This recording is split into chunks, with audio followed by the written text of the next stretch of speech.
What's going on, everybody? It's your boy Adam. It's hashtag homeless, day 105. This is a pretty quiet place, but I do have company this morning, as you guys can see. And so you might hear some things in the background while we're having this conversation today. Not a whole lot to talk, like I was telling you. It certainly beats some of the other noises that you hear in the background here in Jamestown. So, I don't have a whole lot to talk about, but even though I'm not moving, even though the Synchronicity series isn't ready for me to do part 3 yet, I had some synchronicity yesterday. It's been a daily occurrence for sure, I would say. Since that day in Tim Hortons when that car pulled in that I didn't want to see, it's been non-stop ever since. One of the ones that I can talk about, I'm kind of going to have to do it off the cuff because I didn't have time to kind of write it down as notes so that I'll remember everything. But I was watching a video on YouTube yesterday. I don't even remember what the video was about. And the guy in the video started talking about Orange County choppers, the motorcycle, the custom motorcycle shop that was on that Discovery Channel show, American Chopper, Paul Jr., Paul Sr., a lot of memes out there about it. I can't even believe how long ago that was. It makes me feel really old when they start talking about how old this was, how long ago this was. Because it doesn't feel like it was that long ago. But one guy, so as soon as you watch one video about that mentions something, the YouTube algorithm starts bringing up everything related to that video and what they were talking about in whatever video, and so you'll start to see all the related videos. So another video popped up of a guy who so Orange County Choppers, they bought this really elaborate, really ridiculously overpriced building, and they basically bankrupted themselves with the cost of this crazy large building that they didn't need. And so, but the building's still standing there, and it still has some of the things inside of it from the show. And still has their logos all over the place and stuff like that. Well, anyway, this guy went to take a look at that building, and I guess it's a self-storage unit. It's just a bunch of self-storage units now, but they left a lot of the branding and a lot of the signage and a lot of the things in place that were there when they built that for that motorcycle shop. And then the guy in the video mentioned another video.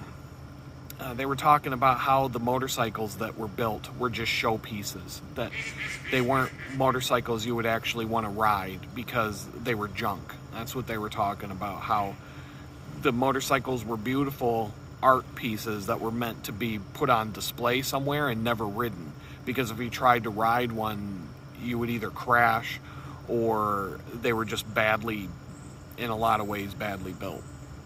And so that they were talking about this one guy who bought one and couldn't get it to start.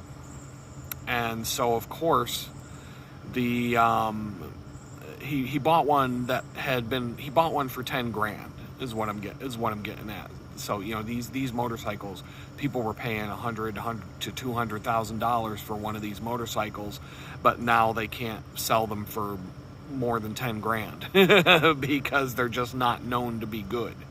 They might be beautiful to look at, but they're not beautiful to ride. You don't ride one of these things. It's just an art piece.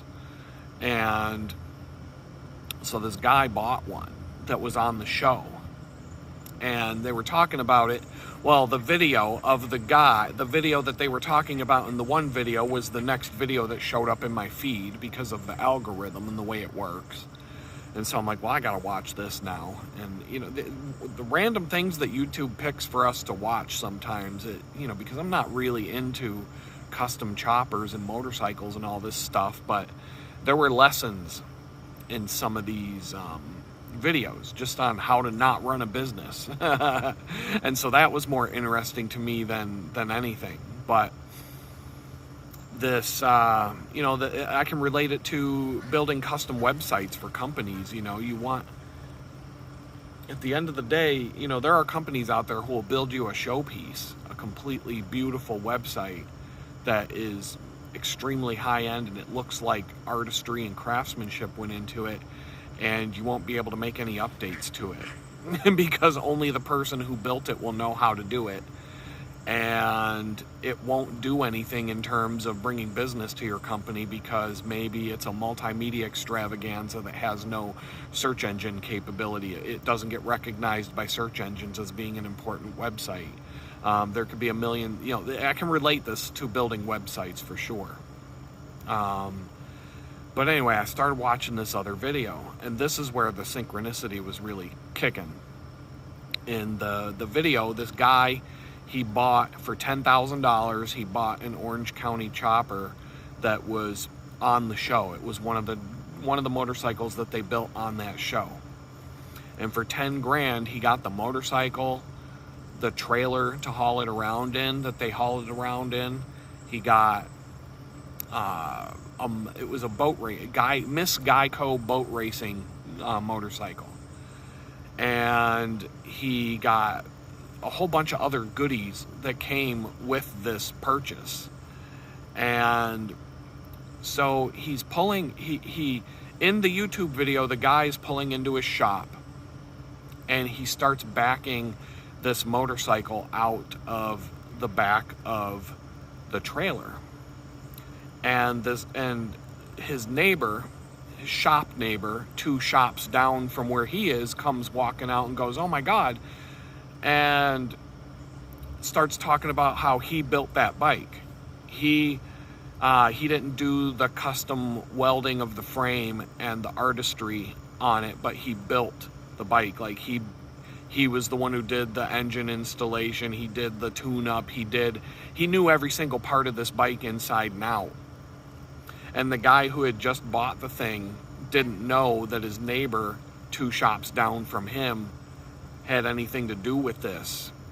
And so just like the synchronicity of that, he bought this bike, he brings it to his shop, and before he even gets it inside his shop neighbor, 2 shops down or whatever, sees it, comes out and goes, "Oh my God." And instead they start talking about it, and turns out that his shop neighbor is the one who actually built this bike, or had a very big part in building this bike. And it was just a weird thing to watch, because it's such a custom build that the guy who bought it wouldn't have known how to take care of this thing, and how to deconstruct it, and how to get it running again, if it could get running at all. And so yeah, the guy who he bought it, the guy who built it, was explaining all these different things to him, and talking about how he's probably the only one who ever rode the thing in the first place, et cetera, et cetera. And so they basically spend the rest of the video trying to get the bike to start, and they couldn't. It had been sitting around for way too long. There were problems with the fuel system. There were fuel lines that basically disintegrated and rotted apart because it hadn't been taken care of. It had just been sitting around for a long time, unridden, unstarted, just as a showpiece, and so which is what those things were generally built for. And so they spent, now this is a multi-part video, but they spent a bunch of time trying to get this bike to run. And so I thought that was just the synchronicity of all the things in this video were kind of interesting to watch, because, I'm into that stuff. But towards the end of the video, out of nowhere, the guy turns around and he looks right at the camera, and he's like, "And I just want to let you know that if you have someone out there that you need to forgive, God's waiting for you to forgive that person right now, just as God forgave you." And he goes back to doing the motorcycle stuff, and I'm just like, are you kidding me, dude? Because this is one of the things I keep talking about on a daily basis. So I gotta take a quick look at a text message. Perfect. All right, so I had to take a look at that text message that just came in while I'm talking to you guys, because I'm going to go, looks like I'm going to be working for this guy locally, doing some of his marketing, branding. He's got a restaurant in town. He's going to start a renovation, an exterior and interior renovation project, and pretty soon. And so we want to get a website put together, a rebranded, rebuilt, updated, modern. He has a website for this restaurant already, but we're going to redo it and try to upgrade it, make it look better, put some more current information, especially with the renovation project. So, and then there's some other projects that we're going to work on and build out together, and I think it's going to be a really good experience. I've got some other irons in the fire for Hard Rock brand to get that off the ground, and so that'll be nice. The timing of it is really nice, because with this news of being able to move to Texas, my friend and I, we've got to figure out some things. And whether if I didn't, there's two things that I want to do before I go to Texas. I want to go see my kids in Pittsburgh, and in order to do that, it would make sense for me to do the more of a rent a car or rent a van or something and drive through Pittsburgh so I can stop and see my kids. Plus, I've got personal belongings in storage down there in Pittsburgh that someone's holding on to for me, and I would like to get some of that stuff, not just so that I have it, but to get it out of their way. And so if I were to just fly to Texas, I wouldn't even be able to take the stuff with me that I have at the homeless shelter. I would be able to take like one carry-on bag now, 2 carry-on bags now, unless you want to pay out the wazoo for luggage. And even so, there's things I wouldn't even be able to take on an airplane, like, a butane stove or whatever. And I don't care about leaving certain things behind. But I just, flying on a plane, I don't think is going to be the answer. You can't rent a U-Haul cargo van to go from one state to another. Other companies, like, I think I looked into, what other company was it? One of the other ones, Penske Truck Rentals. I've rented trucks from them before, but when I asked for a one-way price for a cargo van from here in Jamestown to down in Texas, they said, fill out this form and we'll call you with a quote. I'm like, that's already going to be too much. If they're telling me that they got to give me a quote over the phone and the website just can't spit out a price, that means it's too much. Let's see. There are other options, but it's looking like, I don't know, it's probably going to end up being some sort of rental car situation, whether it's a car or a minivan where the seats fold down and I can pack some stuff in and drive down there and do like a marathon. Maybe I camp for one night, because I would have, I'd pick it up around noon on a Tuesday and Tuesday, Wednesday, Thursday, drop it off on Thursday before noon or something like that. So I would pretty much need to drive straight through and maybe sleep once. I don't know. The logistics of this are challenging. My friend was even talking about driving up. He's got a big 4Runner, and we could fit a lot of stuff in the back of that. But scheduling wise, there's some problems there.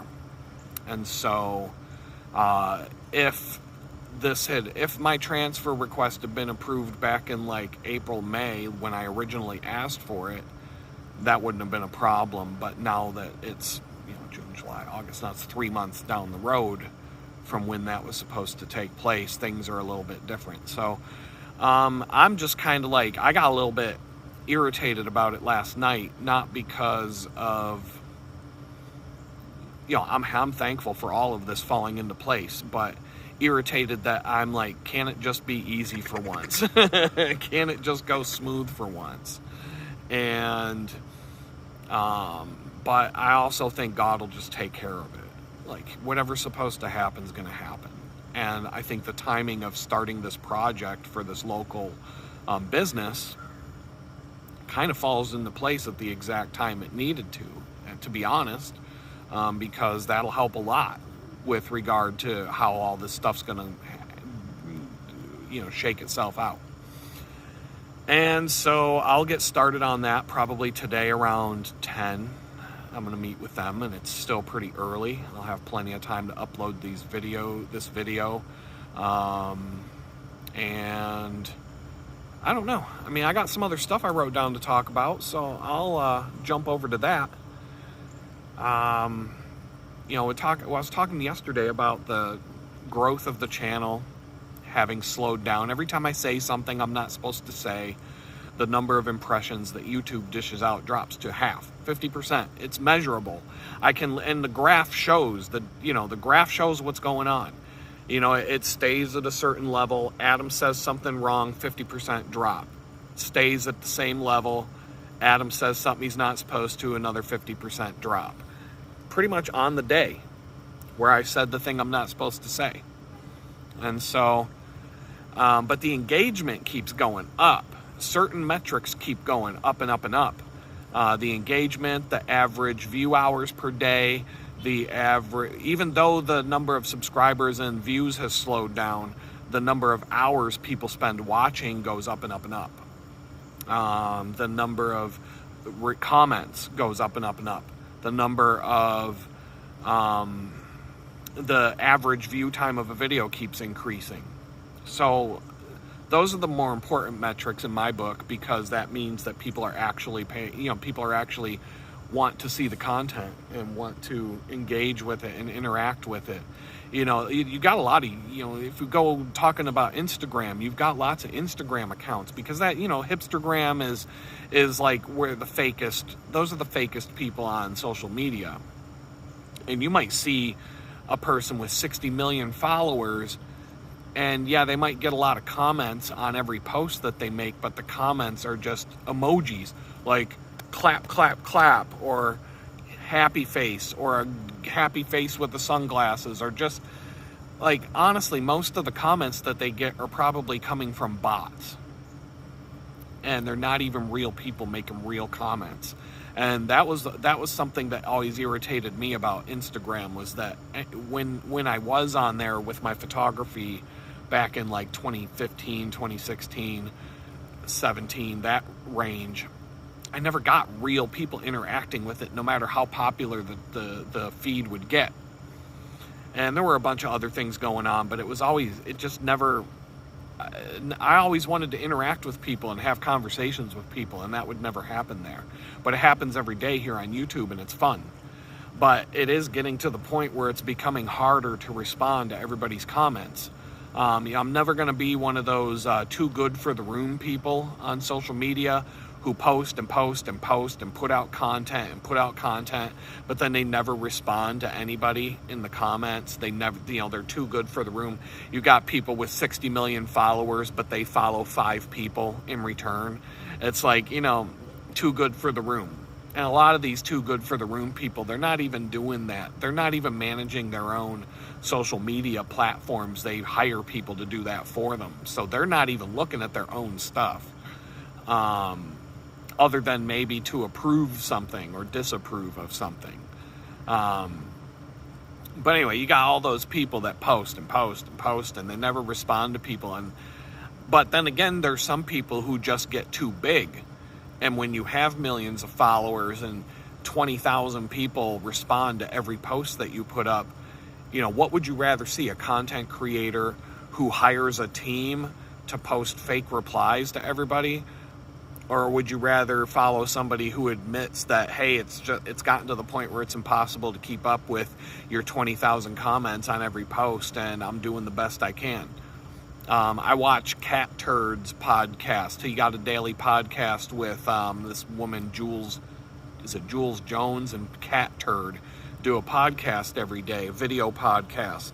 and I watch it on Rumble. They also post it to X, Twitter, whatever you want to call it.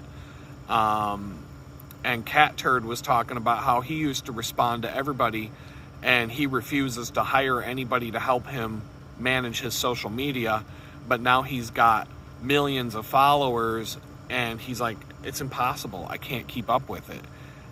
Every time I post something, within 5 minutes, I've got 17,000 comments. I can't go in and respond to all of this stuff. I've got 20 different things going on today. It's hard enough for me to even make the posts, let alone comment. And I get that. I can understand that. So if I post a comment to a post or one of their videos or whatever, I pretty much never expect to ever get a reply from it. But I do know that in the past, I have reached out to some pretty popular people on YouTube, on other platforms, through people's websites and stuff like that. Like maybe somebody does an interview on, like somebody does an interview on Joe Rogan, and I find out that person's website. I go to that person's website. I just send them a message saying, hey, I saw you on Joe Rogan, whatever. This is like I got something out of it or whatever. You'd be surprised how many times people will respond to you, people who are quote unquote important people who have big followings and have, tons of money in the bank and all that stuff and some fame and everything else, and they're still willing to, you reach out to them with a message that, that you got something out of something that they said on somebody's show, and they're responding back to you like, hey, thanks, blah, blah, blah, and here's this, and how about this or how about that, and I've made all kinds of cool connections in the day just by doing stuff like that. So don't be afraid, but don't be upset if somebody who's got a lot going on just doesn't get back to you. I mean, that's just the way it happens. And with me, yesterday, at some point, I saw that I had about 50 to 60 comments to respond to. And so I sat down and just started going through them. And I probably spent an hour just responding to people's comments. I was also multitasking. I was doing uploading the videos to different places and watching the bar go across the screen and doing some other things that just basically meant that I'm sitting and waiting for a bar to go across the screen. So that's a good time to respond to people's comments. Well, I probably sat there for an hour responding to people's comments, and when I looked up, I saw that I had 50 or 60 comments to respond to. So I couldn't even sit there for an hour yesterday. At the end of the hour, I broke even. I ended up at the same place that I was when I started. I had 50 or 60 comments to respond to when I started, and by the time I was done, I had 50 or 60 to respond to. So I was just able to, it was like swimming in a river against the current for an hour, and I ended up in the same spot where I started, like a water treadmill. So at some point, it will get to the point where I just can't keep up with it anymore. But I appreciate the responses, and I do read them, even if I have to set aside time a day or two later to respond sometimes. It does remind me of trying to paddle upstream in a canoe. Sometimes if the river is calm, it's easy to do. Here in Jamestown, the river that we're sitting next to right now, the Chattahoochee River. In one of my videos, I called it the Chaduncan River on my Jamestown walking tour because, frankly, I just didn't care to bother looking up how to say it correctly.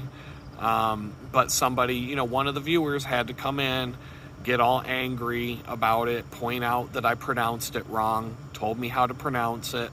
Plus, I've seen a few news reports about the homeless camps down here where they pronounce it and told me how to pronounce it correctly. So, and as a side note, the clown bar that I pointed out in the walking tour video with the rainbow flag out front and the clown shoes on the wall, the one that I thought was, where the circus performers gather after they're done with their job for the day.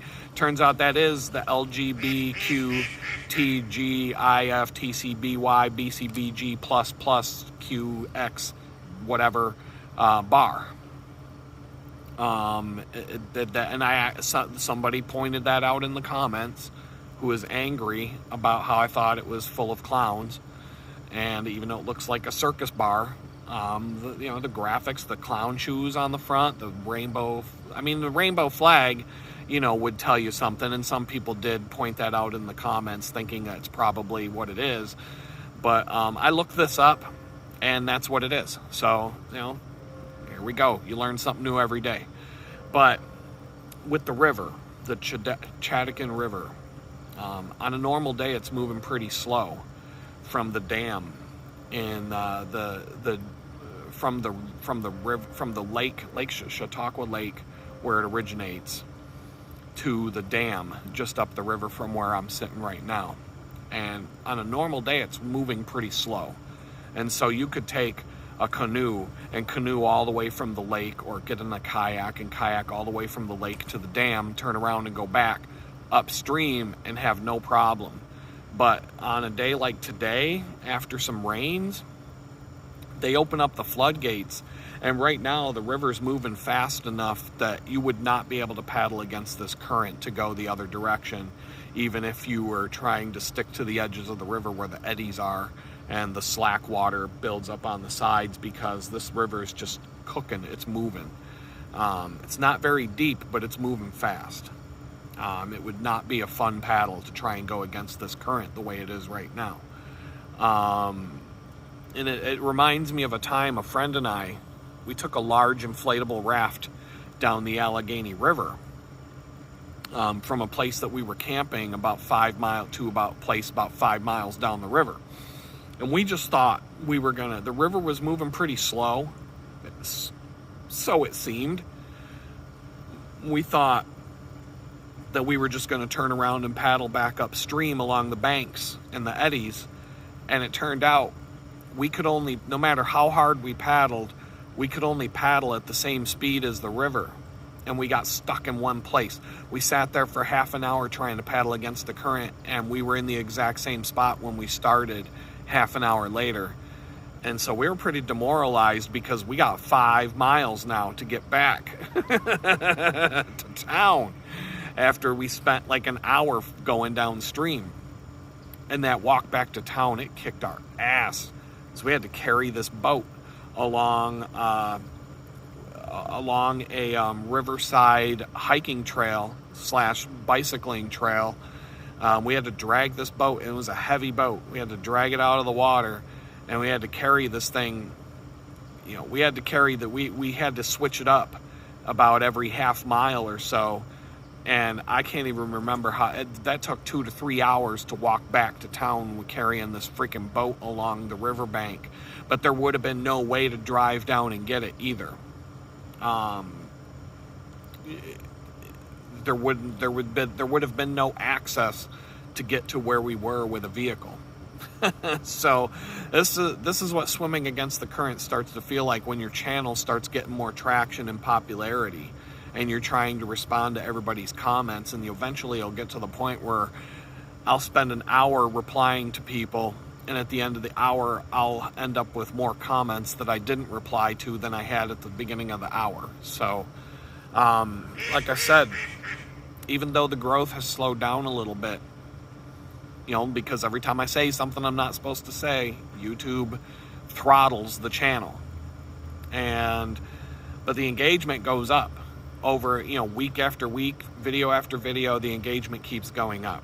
And that's a better measurement in terms of what I'm trying to do, versus just pure, because most views that you get on a channel, especially a channel like this, if my views were triple, I'd probably get more subscribers, but the amount of time people watch a video and then just leave, most people would leave before the first 30 seconds is done, because it's just a guy sitting in front of a camera talking about stuff.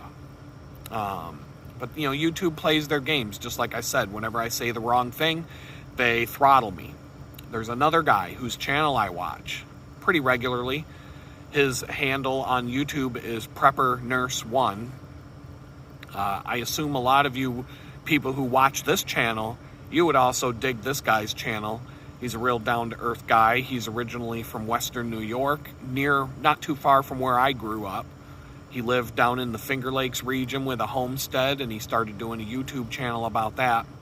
and he's since moved to West Virginia on a much bigger piece of land where he's putting together a more freedom-oriented homestead by getting out of New York State. But anyway, this guy, he's been doing this game for quite a while, and he has 106,000 subscribers on his YouTube channel. But every time I go to his channel and I look at his videos, he gets less than 2,000 views on a video. I'm getting over 1,000 views per video even now. You know, you've got to give them a few days. You know, it might not be 1,000 views on the first day, but within a week, I can look back at videos I posted a week ago and they're all over 1,000 views. A lot of videos are getting up to the 2,000 range, and I don't think I've had a video cross over the 3,000 view mark yet, but they've gotten close to that. So I'm getting that level of traffic on a channel with 1,200 subscribers, and this guy has 106,000 subscribers. But the videos on both of these channels are getting about the same number of views. And I'm like, gee Willie, how could that be? Golly gee whiz. So this guy, he obviously says things that YouTube does not want him to say. And even though he has the number of subscribers that would allow most content creators to focus more on their channel and less on some crappy side job, you know, he has to go to work. He has to go work a job and treat YouTube more like a hobby, even though he has that many subscribers. But he's still a regular poster. He still posts, I don't want to say every single day, but he posts multiple times a week. He does live streams. I tend to watch the live streams more than I watch his other content. Mainly because right now when I look at people doing tours of their homestead while I'm homeless, it's kind of hard for me to watch, to be honest. It's because they're living the dream and here I'm living the nightmare. And so has nothing to do with not wanting to be informed and not wanting to know what these guys are up to. It has to do with when I see them doing it, it makes me feel like crap because of my current situation. But maybe that'll change one of these days coming up around the bend. But this is just another example of why somebody out there somehow needs to break the monopoly of YouTube. And we need another one or two viable platforms where people can go watch video content instead of one stop that everybody just goes to. And I think it'll happen one of these days, but the way that these monopolies are set up and allowed to run, they squelch out the possibility of competition because the amount of investment that you have to make to be able to build something that would compete with YouTube, the investment is out of reach for even the richest people out there. Jeff Bezos, Elon Musk. Elon Musk would have a hard time coming up with the down payment, if you will, to put out a video platform that could rival YouTube and be a real competitor. And a lot of it has to do with these monopolistic, government-funded, DARPA-funded entities like Google, like YouTube. YouTube was started by some kids, basically, some geeks that wanted to put video online, but as soon as it started to gain traction, Google bought it and started doing what Google does. And Google got money. The reason why Google is as popular as it is, there's a couple of reasons. One of it is because back when search engines had competition, Google was the only search engine that just had a search field, and that was it. And it loaded really fast. And that's the main reason why people started using that. All the other search engines, Yahoo, Alta Vista, and InfoSeek, and all these other ones were like web portals with a search bar and then a whole bunch of news articles and a whole bunch of other crap filling your screen that would take time to load. And Google was just a empty page with a search field in the middle of it. And so that's why people started using it. But just how did Google afford to build the world's biggest search engine when all they had was a search bar in the middle of a page? They were funded, they got money to do that. And that just didn't happen out of the blue. Same thing with Facebook. You can look up how Facebook got started. And that was done, that was a DARPA project. If you look up a project from the military, from the Pentagon funded, called LifeLog, and look at the day that the Pentagon canceled and stopped the LifeLog program, and then look at the date that Facebook was founded. They're the exact same day. The government basically figured out that, hey, instead of us creating a database where we run around gathering everything about everybody that we can find and putting it all into one place, how about we have all these idiots give it to us instead of us having to go get it? And therefore Facebook was born. And so you can look this stuff up. You don't got to take my word for it. But we need to break these monopolies somehow. But even if Elon Musk and Jeff Bezos, which you can't trust him, obviously, but if you had some of the richest people in the world get together to try and build a competitor for YouTube, they would still have a hard time doing it, because YouTube has just got such a run rate so far ahead of everybody else, because they were the only player in town for so long, and they never had to make a dollar for years and years and years. They never had. Whereas if you were to start a platform like that, you would have to start making money quickly, or you would run out of funding and your project would be dead in the water. So how do these companies like Google, YouTube, and some of these other ones, how did they end up, Facebook, how did they end up going so long without making a profit, so long without really generating any revenue, before they finally had to start making money? And even then they're operating at a loss. Where did all that money come from to build these things? You got to think about that.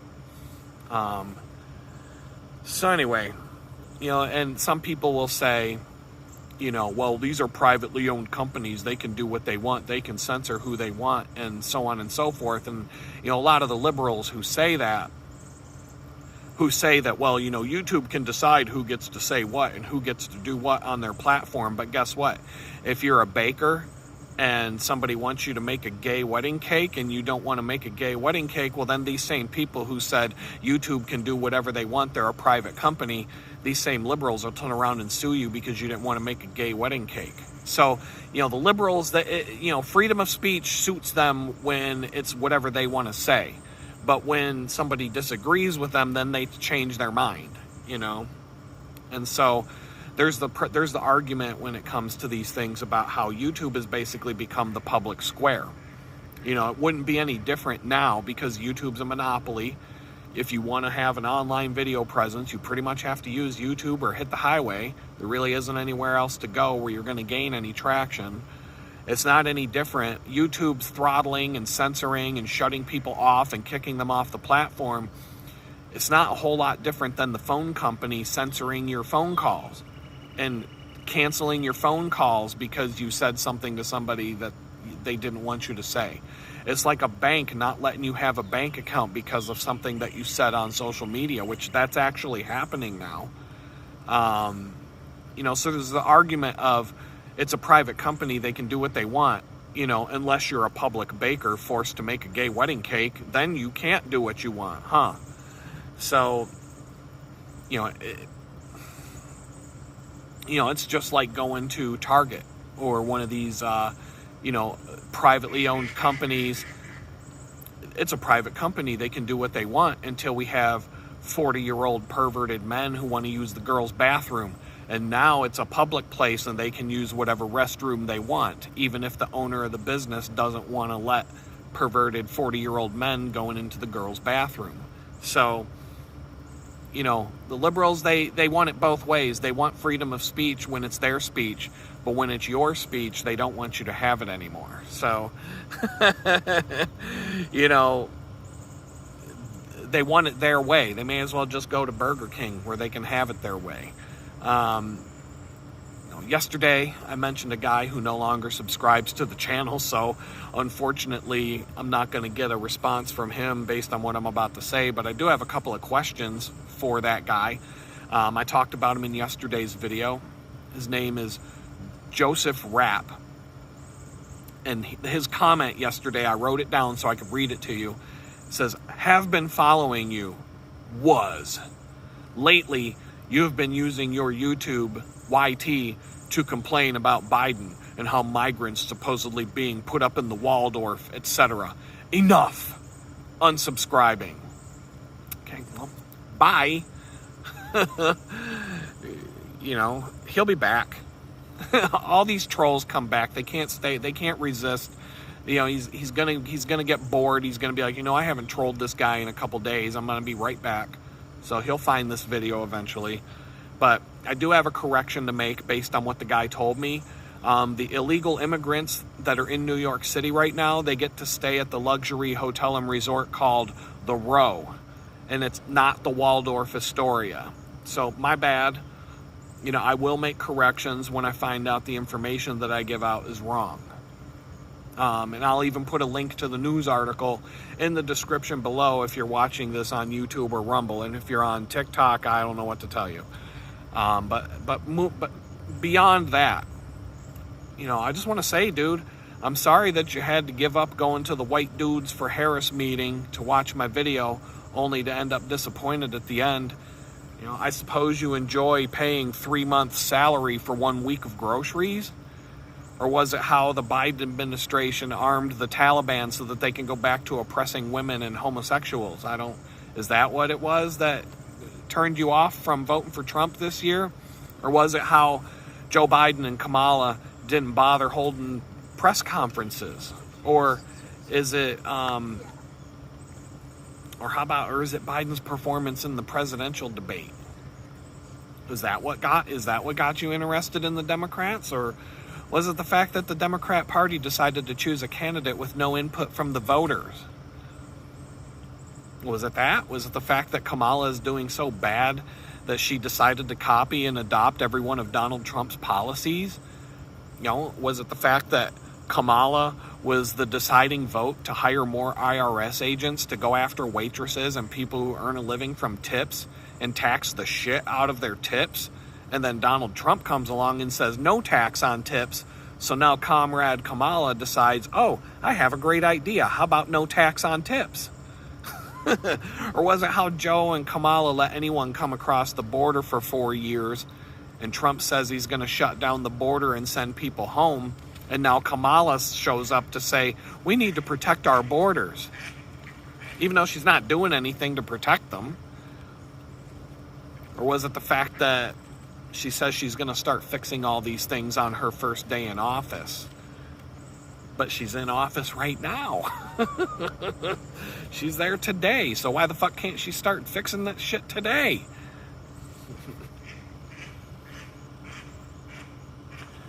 Or was it the fact that the Democrats don't want to pursue anybody who was on Jeffrey Epstein's client list? Is that why you support them? Was it the fact that the Democrats preach my body, my choice, except for when it comes to mandating experimental vaccines and forcing people to take the vaccines? Or are you a fan of Tampon Tim, who made sure that all the boys' bathrooms in Minnesota have tampon machines installed? Or was it how Tampon Tim lied about his military service? Or how he's been caught lying about everything else that he talks about? Or was it how Tampon Tim created a snitch hotline so that people in Minnesota could snitch and rat out their neighbors who had family over to visit on Christmas?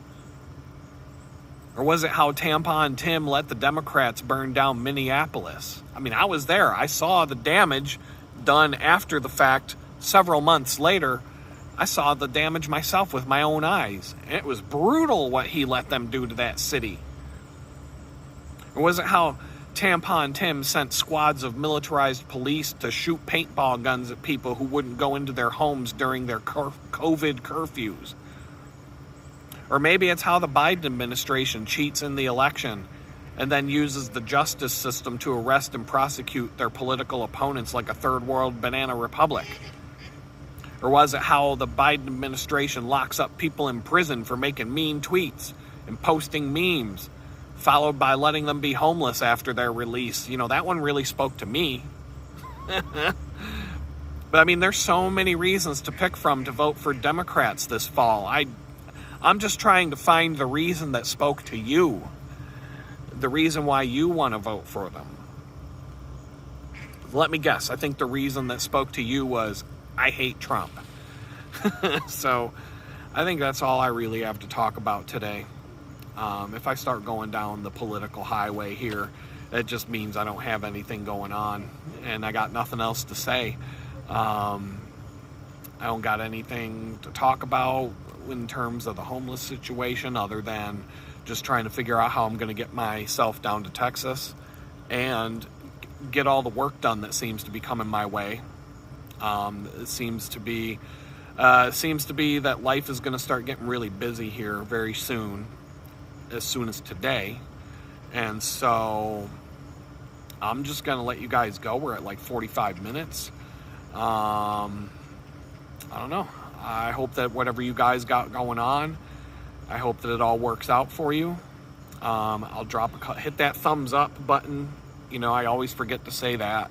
Hit that thumbs up and subscribe and like the channel and whatever else you do, because the algorithm responds to that, and you know, it'll counteract the things that I say that I'm not supposed to say. So with that, I'll drop like 3 plugs. We got free.litgood.com, which is the mailing list. You can sign up there. It's already Thursday. I can't even believe it's Thursday right now, and I do plan on sending at least one more. It's probably going to be the same email I've sent out twice. Just a reminder that there's a deal going on right now where you can buy 4 photographs at once for 20 to 60% off, depending on the size of the photos. Also we've got shop.litgood.com, where if you just want to buy an individual photograph to hang on your wall, some fine art, photography, and I'll be updating that website as time permits. And once again, the digital chicken bucket is located at donate.litgood.com. And once again, I appreciate everybody who's dropped bones in that chicken bucket. You've made life a heck of a lot easier to deal with over the last few weeks, that's for sure.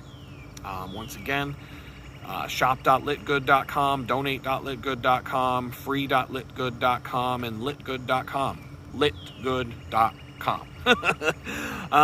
And I'm just going to leave it at that. I'm going to let you guys go, get on with your day, and we'll talk again tomorrow. Peace out.